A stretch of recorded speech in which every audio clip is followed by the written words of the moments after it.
Okay, y'all, tonight is not my night. I got to, I mean, the very end of this video, and I got all messed up. I typed something in wrong in Desmos, and then I got flustered, and so I had to just start over. I don't know how to edit my videos. So, anyway, here we are. So, for topic two, we're going to look at log functions or logarithmic functions. I am not interested in going super deep into this.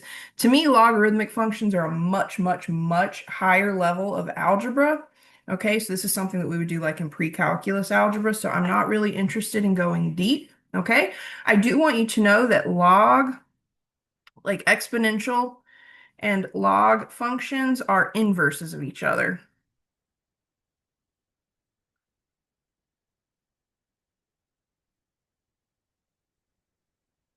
Okay, so they're not like inverse operations, they're inverse functions of each other, which is a little bit different. Okay, if you went deeper, like if you did go into like a pre-calculus algebra class, you would see that there's this thing we do where we replace x and y and we see what happens, and it's like this whole thing, way deeper than what we need to do. In this class, we need to understand that exponential and log functions are inverses of each other. Okay, and then we need to understand that we need to know how to graph and we need to know how to do like an application, and that's it. Okay, I'm not going to do anything more than that. And I have a giant typo in this. So if you already have the printed copy of these, fix my typo. Okay, if you are in the online class and don't have the printed copy, just know that I'm going to show you the typo in just a second. Okay, so we have that exponential and log functions, they're inverses of each other. So what this is going to kind of mean like is when you have an exponential function, you have this like it starts growing really slowly and then it shoots up rapidly. With a log function, it's going to shoot up rapidly at first, then it's going to level off and the growth is going to slow down. So with exponential, the growth starts slow and then rapidly increases. With a log function, the growth starts really, really fast and then slows down. Okay. So whereas exponential functions are doing this, log functions are doing this. Okay, so they're a different critter. So all I want you to know is how to take a log function and write it in an exponential format and then graph it and then do an application. Okay, so definition. Let's go back to yellow. Whoops, yellow. All right. It says for x is greater than 0 and b is greater than 0 and not equal to 1, the function y equals log base b of x is the logarithmic function with base b. Okay, so we still have a base. It still has to be a positive value other than 1. And then we have a value for x that just has to be some positive number. Now, I told you a moment ago, exponential and log functions, they're inverses of each other. So that means we can write one in the format of the other. So if you have a log function, you can write an equivalent exponential function. And that's going to be really helpful for us when it comes to graphing, okay? Because let's say we don't know how to graph log functions, but we know how to graph exponential functions. So if we can take a log function, write it in an equivalent exponential format, then we can graph. So I'm going to highlight something here. It says, note, y equals log base b is equivalent to b to the y equals x, which means we can convert between log and exponential forms. We're not going to go deep into this, but I do want you to understand. I'm going to write it here a little bigger. So if I have y equals log, you do like a little subscript for your base, and then you put x back on like the regular line. I can convert that to an exponential form by saying x is equal to that base raised to the y power. So notice we have that like flip-flop of x and y, and don't worry about the algebra behind it. You're not in pre-calculus. But if we go back up here, okay, remember the generic form for an exponential is y equals b to the x. If we take a logarithmic function and write it in an exponential format, the x and the y kind of swap places. So x becomes your dependent variable and y becomes your independent variable. Don't get too hung up in that either. Okay, so what we're going to do is we're going to graph y equals log base 2 of x. Okay, now here's the typo. Don't use this table of values. I was trying to save myself some time and I copied and pasted and I forgot to flip my x's and y's because remember, we flip our x's and y's. So what we want instead is a table of values that looks like this. We want to choose x and use those x values to find a corresponding x. Okay, because again, the x's and y's flip-flop. Our y is now the independent variable. We choose it and we plug it into the function and it tells us what x has to be. Okay, so we have y equals log base 2 of x. So if we were to convert this to exponential form, we would say x equals, let me give myself a little more room. Okay, let me scoot that over. So we have y equals log base b of x. Okay, so we take x equals, and then we use the same base. So the base here is 2, and then we raise it to the y power. So that is the exponential equivalent to y equals log base 2 of x. Okay, so when we go to get our table of values, we're going to plug values in for y, and then that's going to tell us what x has to be. So we get x equals 2 to the y, but y is going to start out by being negative 2. So we already know from the exponential, this is really the same as 1 over 2 squared, or 1/4. And remember, that's really just 0.25. And then we get x equals 2 to the y, but y is negative 1. So that's 1 over 2 to the first, or 1/2. So that's 0.5. X equals 2 to the 0. We already know from the exponential video that we did that the 0 exponent just means this is equal to 1. And then we get x equals 2 to the first, which is 2. And then x equals 2 to the second, which is 4. Now, just be really careful when you plot these, okay? Because you're going to start out with these itty bitty x values, and they're going to have better y values, okay? So at the origin, I want to go to the right 0.25 and then down 2. At the origin, I want to go to the right 1/2 and down 1. At the origin, I want to go to the right 1 and stay there. Whoa, didn't mean to do that. And then at the origin, I want to go to the right 2 and then up 1. And then at the origin, I want to go to the right 4 and up 2. So you can see we start out with that kind of like rapid growth and then it settles down. Okay. So there you have it. That's a log function. And if we go back and look at kind of the equivalent exponential, see, our graph started out growing slowly and then it just shot forward. It had that explosive growth all of a sudden. With the log function, it starts out with that explosive growth, but then it settles down.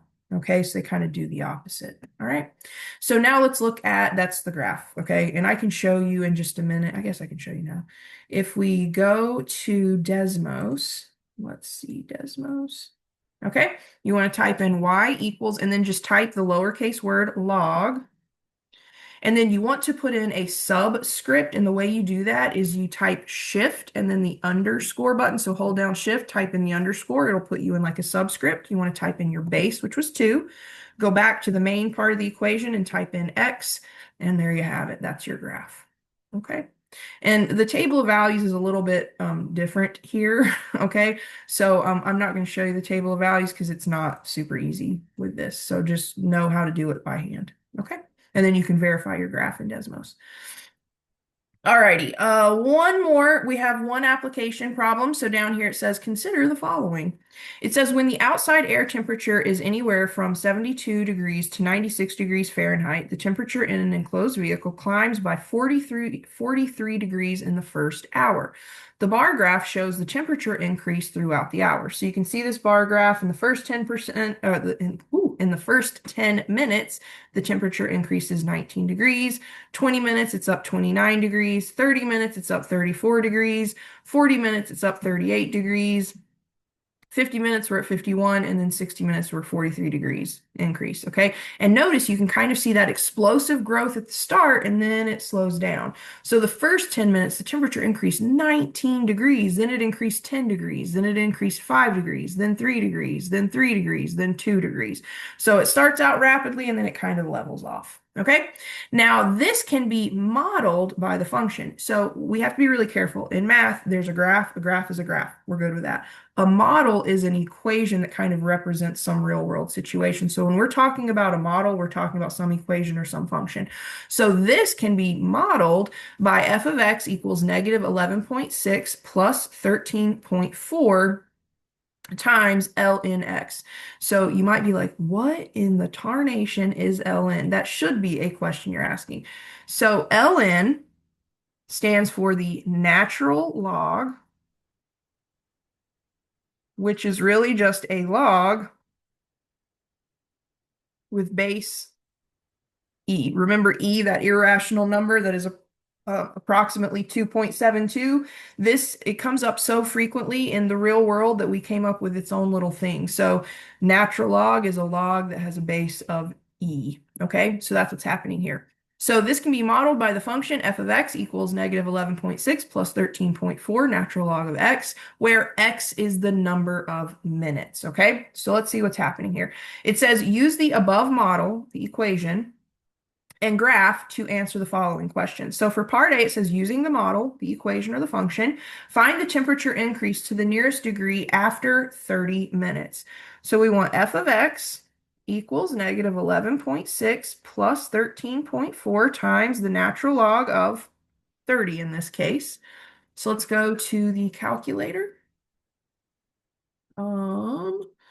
Let's get rid of that, but let's go to the calculator. So we want to type in negative 11.6. Yeah, negative 11.6 plus 13.4. Now, to type in the natural log, if you look at the first column of buttons at the very bottom is on, go up 2 from that and you'll see ln. So type in ln. And then for the parentheses, you just want to type in whatever x is. In this case, it's 30. So 30. And then hit enter. And we get 33.976. Okay? So we have 33.976. And the direction said round to the nearest degree. So this is approximately 34 Fahrenheit increase in the car. Okay?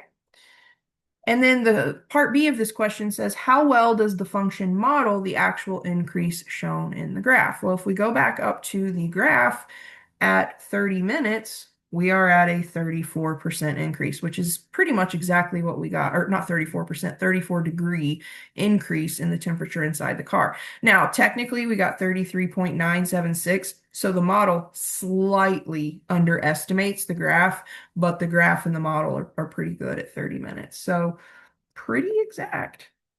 So pretty close here.